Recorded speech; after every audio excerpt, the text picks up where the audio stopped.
טוב, אני רוסברג בן חטיבה ואברהם כנפו, נולדתי במרוקו בשנת 1931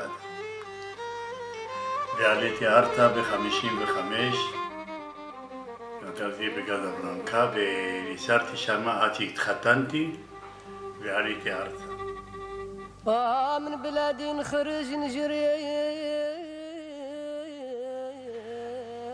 ואז הגענו למרסיי, ממרסיי באנו לארץ ומשם, מהאונייה ירדנו למקום הזה והביאו אותנו באיזה פורגונית כזאת עם ספסלים עם ריח של דגים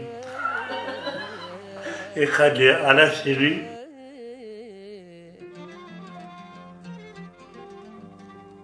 שאלו אותי איפה אני רוצה לגור. אמרתי, אני הייתי רוצה לגור בעיר שיש בה מקצוע שלי. הוא אומר, טוב, אנחנו נשלח אותך למקום יוצא מן הכלל.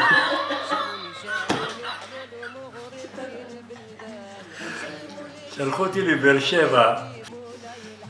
נסענו במשך 8 שעות מחיפה לבאר שבע. הרי לא היו כבישים בכלל, כמעט. לא היה כלום. בארץ? כן. אני אוהב הכל. כן. מדינה יפה, היום. שקט. ושלווה.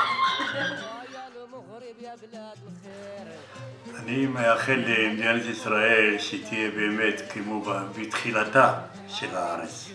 זו הייתה תקופה יפה מאוד. אנשים היו מאוחדים. וככה אני מאחל שתהיה.